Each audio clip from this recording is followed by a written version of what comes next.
मनुस्मृति बनाम संविधान का जब मुझे टॉपिक मिला तो मैंने यही जो है मेन जड़ है इस पूरे समाज की, इस पूरे देश की, जो मनुस्मृति है।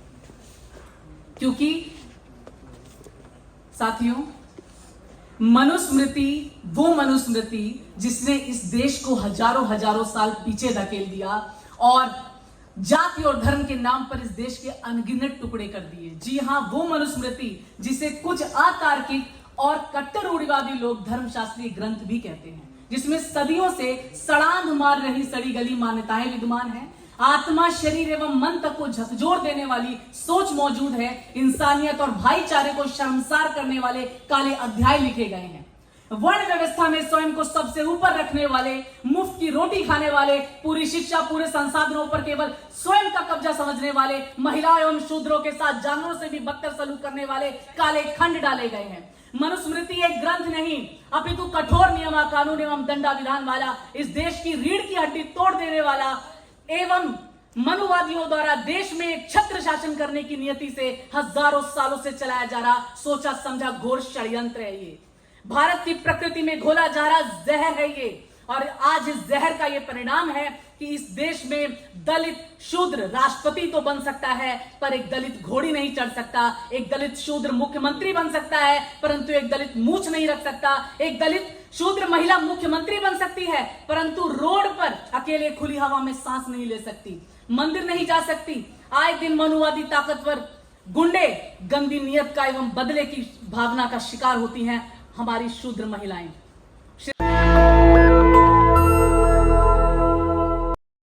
तरन्नुम है वो तराना जिस तराने से साज बने, तरन्नुम है वो तराना जिस तराने में साज बने, और महरूम है वो घराना जिस घराने से आवाज ही ना उठे।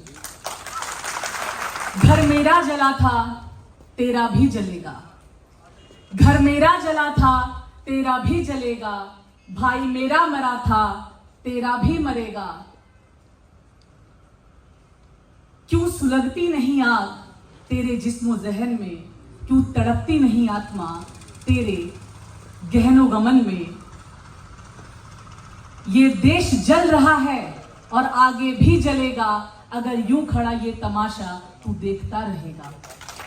बादलों की ओर देख क्या कोई बंटवारा है, बादलों की ओर देख क्या कोई बंटवारा है, तो फिर क्यों इस पूरी सृष्टि में क्या मेरा और क्या तुम्हारा है, क्या मेरा और क्या तुम्हारा है। हमारे माननीय प्रधानमंत्री नरेंद्र मोदी जी बार बार ये बात बोलते हैं, है नाज मुझे इस मिट्टी पर, ये देश नहीं बिकने दूंगा। लेकिन सच्चाई आप सभी लोग जानते हैं कि देश कहां से कहां पहुंच गया। मैं कहती हूं, है नाज मुझे इस मिट्टी पर, है नाज मुझे इस मिट्टी पर जिस पर फूले पेरियार चले, है नाज मुझे इस मिट्टी पर जिस पर फूले पेरियार चले। कद्र नहीं तुम पापियों को जो गद्दारी का चोला पहन आगे बढ़े, कद्र नहीं तुम पापियों को जो गद्दारी का चोला पहन आगे बढ़े। ये सफलता नहीं तुम्हारी है, ये पौरुषता नहीं तुम्हारी है। तुम पहुंच गए वहां जरूर, तुम पहुंच गए वहां जरूर जहां मानवता हारी है, जहां मानवता हारी है, जहां मानवता हारी है। दुनिया के सर्वोच्च शिखर पर बैठा है बाबा साहेब का विधान, दुनिया के सर्वोच्च शिखर पर बैठा है बाबा साहेब का विधान। वाह रे वाह भीम, रंग लाया तेरा ज्ञान, ज्ञानियों का ज्ञानी, परम ज्ञानी, तेरे ज्ञान से ही है इस देश की पहचान, तेरे ज्ञान से है ये बहुजन महान। जय संविधान, जय संविधान, जय संविधान। साथियों, बाबा साहेब की पावन धरती पर मध्य प्रदेश में मेरा जन्म हुआ। काशीराम की पावन धरती पंजाब पर मेरा पालन पोषण हुआ, और रविदास जी की पावन धरती पर मेरी शिक्षा दीक्षा हुई उत्तर प्रदेश में, और बुद्ध की धरती, ज्ञान की धरती पर मेरा विवाह संपन्न हुआ। तो मैं अपने आप को 24 कैरेट मानवतावादी और 24 कैरेट अम्बेडकरवादी कहती हूं। मंच पर आसीन एवं सभागार में बैठे समस्त मानवतावादी लोगों का मैं कामना जगन्नाथ दिल से स्वागत करती हूं, वंदन करती हूं और अभिनंदन करती हूं। और आज इस देश की सबसे ज्वलंत समस्या मनुस्मृति बनाम संविधान पर आप लोग के समक्ष इस सच्चाई को पेश करती हूं। परंतु उससे पहले मैं यहां पर एक ऐसे व्यक्ति हैं जिनकी वजह से आज मैं यहां पर खड़ी हूं। मैं उनको दिल से, उन माननीय आदरणीय अनिरुद्ध सर को मैं धन्यवाद देना चाहूंगी, जिनकी वजह से आज मुझे ये सम्माननीय मंच मिला। कृपया करके आप लोग जोरदार ताली बजाइए सर के लिए। साथियों, मैंने अपने पति से बगावत करके मैं यहां पर खड़ी हूं, मैं आपको बता रही हूं। और जब जब इस देश में क्रांति हुई है और जो क्रांतिवीर प्रज्ञा सूर्य जितने महान लोग पैदा हुए इस धरती पर, उन सभी लोगों ने कहीं ना कहीं अपने घरों से सबसे पहले बगावत की। चाहे वो महात्मा फूले हों जिन्होंने अपने पिता से बगावत की थी, चाहे वो सुश्री कुमारी मायावती जी हों जिन्होंने अपने पिता से बगावत की थी, और उसी तरीके से आज मैं अपने पति से बगावत करके यहाँ पर खड़ी हूँ आज आप सबके समक्ष। और आज मुझे एक बात जरूर बोलनी है कि मुझे इस मंच पर आकर के थोड़ा सा दुख इसलिए हुआ क्योंकि यहाँ पर महिलाओं का जो प्रतिनिधित्व है वो सबसे ज्यादा कम मुझे दिख रहा है। गिनती से 7-8 महिलाएं होंगी यहाँ पर, जबकि बाबा साहब ने कहा था, I measure the degree of the progress of the society by measure the degree of the progress of the women present in that society. आप अकेले पुरुष समाज से इस देश का निर्माण नहीं कर सकते, आप कभी भी जो है अपने आप को विकसित नहीं कर सकते जब तक महिलाओं की भागीदारी नहीं होगी। इसलिए कहा जाता है जिसकी जितनी हिस्सेदारी उसकी उतनी भागीदारी, और ये हर चीज पर लागू होता है। साथियों, कुछ रिसर्च मैंने की और मैं 3 दिन से उस रिसर्च को लिख रही थी और मैं आप सबके समक्ष रखना चाहती थी। ये मेरे विचार हैं और जो मैं समाज में रह करके ऑब्जर्व कर रही हूँ, मैं जो देख रही हूँ 2014 के बाद से क्या हो रहा है, उससे मुझे रातों को नींद नहीं आती, मैं परेशान रहती हूँ। मनुस्मृति बनाम संविधान का जब मुझे टॉपिक मिला तो मैंने यही जो है मेन जड़ है इस पूरे समाज की, इस पूरे देश की, जो मनुस्मृति है। क्योंकि साथियों, मनुस्मृति वो मनुस्मृति जिसने इस देश को हजारों साल पीछे धकेल दिया और जाति और धर्म के नाम पर इस देश के अनगिनत टुकड़े कर दिए। जी हां, वो मनुस्मृति जिसे कुछ अतार्किक और कट्टर रूढ़िवादी लोग धर्मशास्त्रीय ग्रंथ भी कहते हैं, जिसमें सदियों से सड़ांध मार रही सड़ी गली मान्यताएं विद्यमान हैं, आत्मा, शरीर एवं मन तक को झकझोर देने वाली सोच मौजूद है, इंसानियत और भाईचारे को शर्मसार करने वाले काले अध्याय लिखे गए हैं, वर्ण व्यवस्था में स्वयं को सबसे ऊपर रखने वाले, मुफ्त की रोटी खाने वाले, पूरी शिक्षा, पूरे संसाधनों पर केवल स्वयं का कब्जा समझने वाले, महिलाओं एवं शूद्रों के साथ जानवरों से भी बदतर सलूक करने वाले काले खंड डाले गए हैं। मनुस्मृति एक ग्रंथ नहीं अपितु कठोर नियम, कानून एवं दंडा विधान वाला, इस देश की रीढ़ की हड्डी तोड़ देने वाला एवं मनुवादियों द्वारा देश में एक छत्र शासन करने की नियति से हजारों सालों से चलाया जा रहा सोचा समझा घोर षड्यंत्र है। ये भारत की प्रकृति में घोला जा रहा जहर है ये, और आज इस जहर का ये परिणाम है कि इस देश में दलित शूद्र राष्ट्रपति तो बन सकता है पर एक दलित घोड़ी नहीं चढ़ सकता, एक दलित शूद्र मुख्यमंत्री बन सकता है परंतु एक दलित मूंछ नहीं रख सकता, एक दलित शूद्र महिला मुख्यमंत्री बन सकती है परंतु रोड पर अकेले खुली हवा में सांस नहीं ले सकती, मंदिर नहीं जा सकती। आए दिन मनुवादी ताकतवर गुंडे गंदी नियत का एवं बदले की भावना का शिकार होती हैं हमारी शूद्र महिलाएं। सिर्फ शूद्र नहीं, शूद्र, अति शूद्र, अछूत जिनको कहा गया, वो सभी आज भी उन महिलाओं के साथ बस से बदतरता की कंडीशन बनी हुई है। प्रत्येक दिन 15 मामले दर्ज होते हैं, एनसीआरबी का डेटा है, प्रत्येक दिन 15 मामले दर्ज होते हैं। और आपको जान करके हैरानी होगी कि ये मामले और भी अधिक होते हैं, परंतु लोक लज्जा के डर से या घर परिवार की मर्यादाओं के डर से, पुलिस की निष्क्रियता के कारण ये मामले दर्ज नहीं हो पाते। आज इस मनुवादी जहर ने पूरे के पूरे मणिपुर को निगल लिया। उस दिन सिर्फ मणिपुर की महिला को नग्न नहीं किया गया था, इस देश की हर एक महिला को नग्न किया गया था, इस देश के संविधान को नोचा गया था। सिर्फ इतना जहर भर दिया कि आज वो हाथों में नंगी तलवारें लेकर के रोड पर इकट्ठे होकर गीदड़ों के झुंड में छुट्टे सांडों की तरह खुले छोड़ दिए गए और जाकर के एक सांसद के घरों में हमला करते हैं। यह है आज की सरकार, लेकिन सरकार मौन है। मणिपुर पर भी मौन है। क्यों? सवाल उठता है। सवाल पूछिए। आपको हक दिया बाबा साहब ने सवाल पूछने का, बोलने का, गूंगों को जुबान दी। आप लोग कब तक शांत बैठे रहेंगे? जय भीम बोलने पर जीभ काट देना, जान ले लेना, बलात्कार कर देना, गाय के नाम पर बुजुर्गों को बर्बरता से मारना। अब तो वर्दी वाले गुंडे जगह जगह नंगा नाच कर रहे हैं, हैवानियत कर रहे हैं, चुन चुन करके दलितों को, शूद्रों की, अतिशूद्रों की महिलाओं का रेप कर रहे हैं और सरकार मौन है। दलित मुख्यमंत्रियों को, सांसदों को, इवन विधायकों को, जितने भी कार्यकर्ता हैं, अगर वो मंदिर में पहुंच, पहली बात तो मंदिरों में एंट्री नहीं होती, और अगर मंदिर में एंट्री हो जाए तो उसके बाद उसकी सफाई करवाई जाती है, धुलवाई करवाई जाती है। ये है जातिवाद। इस देश का सबसे बड़ा अगर कोई हिंड्रेंस है तो वो जातिवाद है। अंबेडकर जयंती पर जानबूझ करके चुन चुनकर नौजवान युवाओं को पीटा गया, गोलियां मारकर भून दिया गया और मनुवादी सरकार मौन रही।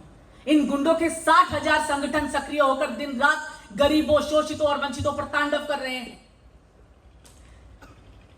60,000 जो गुंडागर्दी, 60,000 जो दल आज गुंडागर्दी पे उतारू हैं, उनमें से एक दल ने अंबेडकर जयंती वाले दिन अपने 2000 लोगों के साथ हाथों में नंगी तलवारें लेकर के उन्होंने अपने झूठे दम्भ को और अपनी डोमिनेंसी को प्रदर्शित किया ताकि हम सामने वाले को डरा सके। यह है जातिवाद।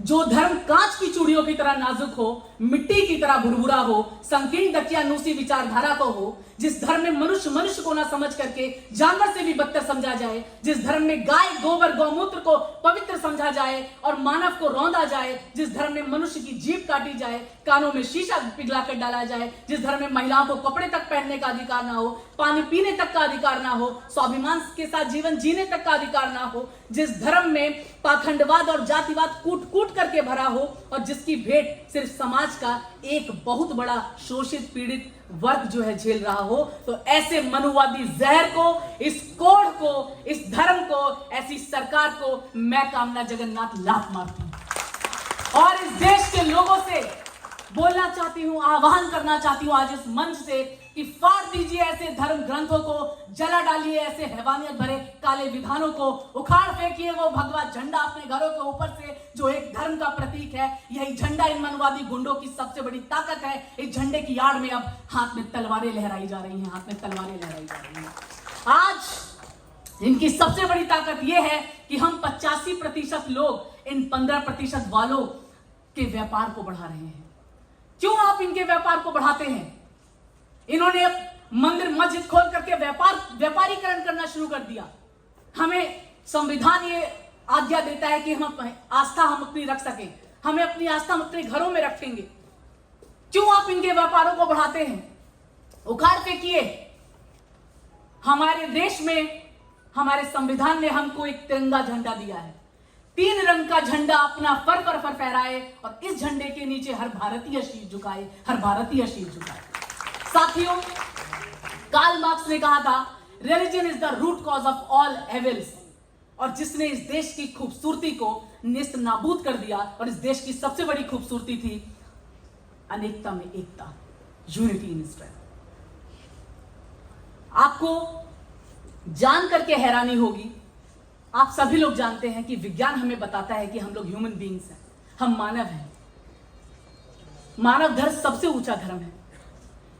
सोचिए, जिस लड़के की सिर्फ जय भीम बोलने पर जान ले ली, क्या गुजरी होगी उस भाई पर जिसके भाई को आपने उसकी शादी पर घोड़ी नहीं चढ़ने दिया, उसे बेरहमी से पीटा।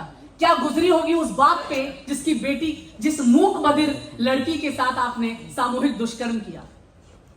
साथियों, संविधान हमें सिखाता है कि इंसानियत सबसे बड़ा धर्म है। संविधान सिखाता है कि इतने धार्मिक मत होना कि ईश्वर को बचाने के लिए इंसान पर उठ जाए तुम्हारे हाथ, और ना कभी इतने देशभक्त होना कि किसी घायल को उठाने को झंडा जमीन पर ना रख सको।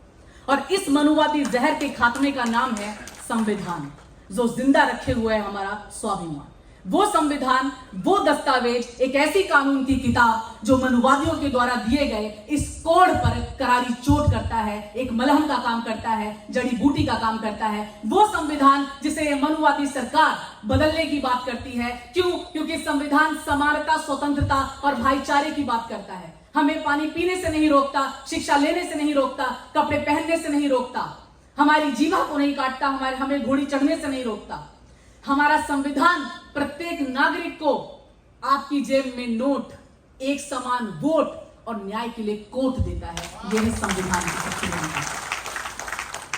यह इस मनुवादी कोड का ही नतीजा था जिसने 9 भाषाएं, 32 डिग्रियां और 64 विषयों में पारंगत होने के बावजूद उस असाधारण व्यक्ति को पूरे बड़ौदा राज्य में कहीं घर नहीं मिला और वो एक पेड़ के नीचे बैठ करके फूट फूट कर रोया और उस दिन उसने संकल्प लिया कि मैं इस देश की वो इबारत लिखूंगा जिसमें सभी बराबर होंगे, इस गैर बराबरी को मैं नेस्त नाबूद कर दूंगा। ऐसे थे बाबा साहेब। वो जिल्लत भरी जिंदगी उन्होंने जी, जिंदगी भर लाठियां, आपकी गालियां, आपके मार को सहन करते रहे, लेकिन जब मौका मिला कलम से बदला लेने के लिए तो उन्होंने इतना खूबसूरत संविधान लिख कर दिया हाथ में। अगर वो चाहते तो एक अपनी कलम से बदला ले सकते थे, क्योंकि 2500 सालों तक उनके लोगों के साथ इतनी ज्यादा यातनाएं दी गई, इतने ज्यादा उनको शोषित, पीड़ित और वंचित बना दिया गया। अगर वो चाहते तो वो बदला ले सकते थे, लेकिन एक भी अनुच्छेद में बदले की बू तक नहीं आती। ये है इस संविधान की खूबसूरती। आज उसके दूसरी तरफ मैं आपको बताना चाहूंगी कि संविधान की ताकत का एहसास कराते हुए मैं आपको बताना चाहूंगी, इन मनुवादियों को याद दिलाना चाहूंगी कि हमारा संविधान युद्ध की नहीं, बुद्ध की बात करता है। बुलेट से नहीं, बैलेट से तकदीर लिखता है। मात्र 75 वर्षों में हमें एक दलित, आदिवासी और मुस्लिम राष्ट्रपति भी दे देता है। यह भारतीय संविधान की ही ताकत है जिसे हमें महिला राष्ट्रपति, महिला प्रधानमंत्री, महिला लोकसभा अध्यक्ष, महिला राज्यसभा और न जाने कितनी महिला मुख्यमंत्री दी। जिस मनुस्मृति ने मानव की प्रगति के सारे द्वार बंद कर रखे थे, संविधान की ताकत ने उन सभी बंद दरवाजों को नेस्त नाबूद कर दिया। संविधान, साथियों, अगर आज संविधान ना होता तो आप अधिकारों की बात तो छोड़ दें, एक गिलास पानी भी नहीं पी सकते थे। एक गिलास पानी पीने तक का अधिकार नहीं था आपको। मनुवादियों के राज में परछाई से अपवित्र, छूने से अपवित्र, आवाज से अपवित्र होने वाला व्यक्ति संविधान के दम पर पवित्र होता चला जा रहा है। और यह बाबा साहेब के संविधान की ताकत है।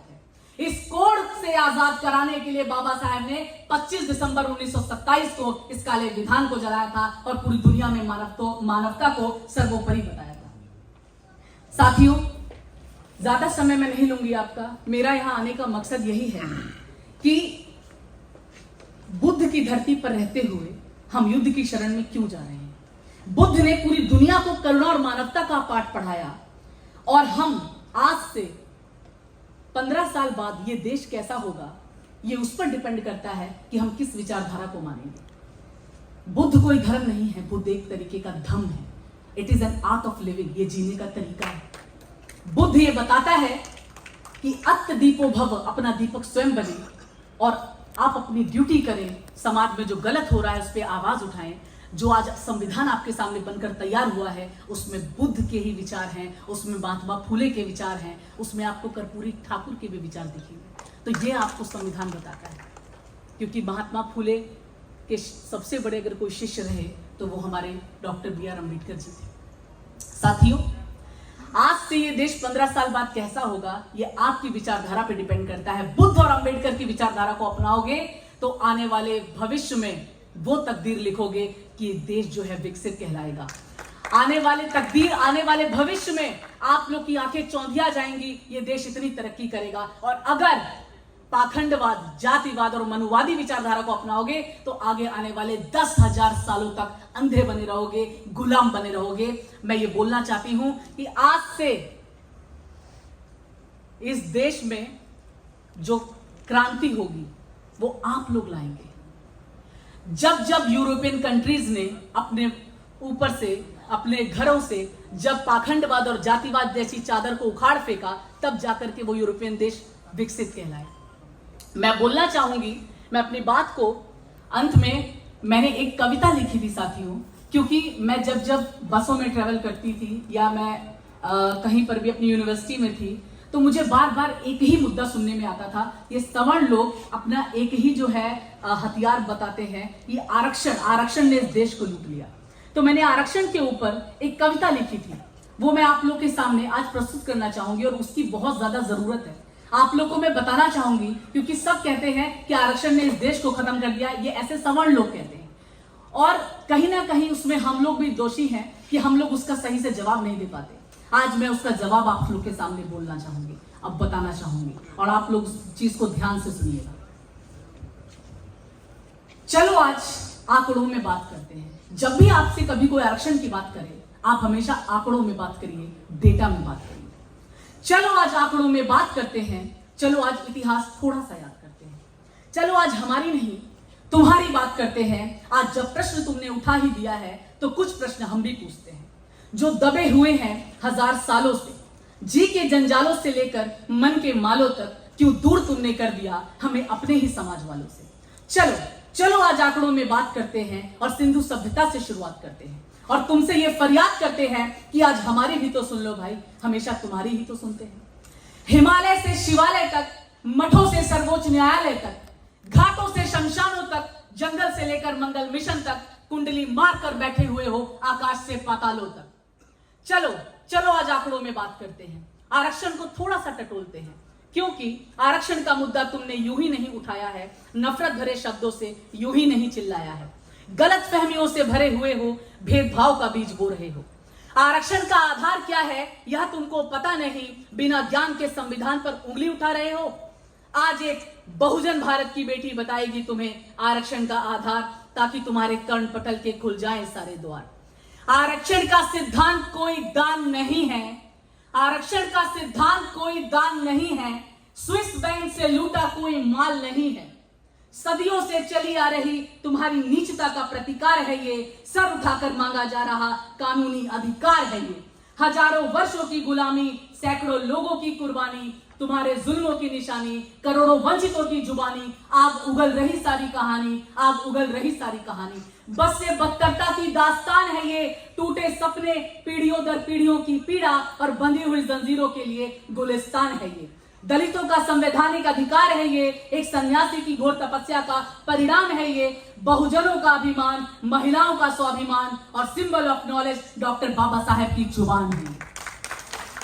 हजारों सालों के जख्मों की भरपाई है ये, समाज में थोड़ी सी जगह पाने का मुकाम है ये, एक दलित की रोटी कपड़ा मकान है ये, मुख्य धारा में लाने का एक छोटा सा जरिया है ये, और तुम्हारे समीप आने का कानूनी प्रयास है ये। लास्ट बात जो मैं बोलना चाहती हूं, इस पर गौर करिए। जहर पिया हमने सदियों तक, जहर पिया हमने सदियों तक, फिर भी हम हैं जिंदा, और रीढ़ की हड्डी तोड़ डाली तुमने, फिर भी तुम नहीं शर्मिंदा, फिर भी तुम नहीं शर्मिंदा, फिर भी तुम नहीं शर्मिंदा। सब कुछ तो छीन लिया तुमने, अब बचा थोड़ा बहुत आरक्षण है, और उस पर भी फन मारकर बैठे हो और पूछते बार बार यही प्रश्न हो कि आरक्षण कब तक, आरक्षण कब तक। मैं बताती हूं आरक्षण कब तक। आरक्षण तब तक जाति व्यवस्था जब तक, आरक्षण तब तक जब तक हम न पहुंचे तुम तक, आरक्षण तब तक मंदिर में मनुवादी जब तक, आरक्षण तब तक सर्वोच्च न्यायालय में कॉलेजियम जब तक, आरक्षण तब तक छुआछूत मिट जाए देश के हर एक कोने कोने तक, आरक्षण तब तक मैला ढोना बंद ना हो जब तक, आरक्षण तब तक बराबरी की भागीदारी ना हो जब तक। चलो आज एक सौदा करते हैं, आरक्षण की अदला बदली करते हैं, वक्त के पहिए को हजारों साल पीछे ले जाते हैं और बात यहीं पर खत्म करते हैं। एक बात तो तय है मेरे दोस्त कि तुम एक दिन भी उस असहनीय दर्द को झेल ना पाओगे, परंतु एक ठोकर लगते ही पल भर में आरक्षण को समझ जाओगे, पल भर में आरक्षण को समझ जाओगे। साथियों, आज देश की ये कंडीशन है कि 10% लोग 90% रिसोर्सेस पर कब्जा करके बैठे हुए हैं, और 90% लोग बेचारे दर दर की ठोकरें खा रहे हैं, ना उनके बच्चों को नौकरियां मिल रही है, और जिनको नौकरी मिली थी उनको नौकरी से निकाला जा रहा है।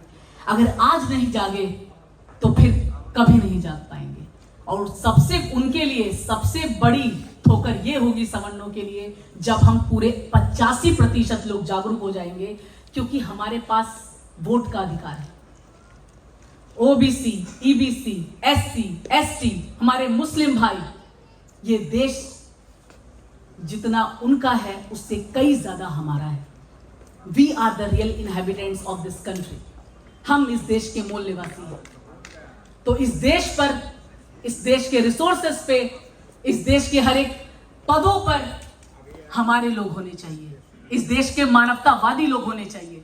अंत में मैं बोलना चाहूंगी, न तेरा है न मेरा है, न तेरा है न मेरा है, ये भारत देश हम सबका है। नहीं समझी गई अगर ये बात तो नुकसान हम सबका है।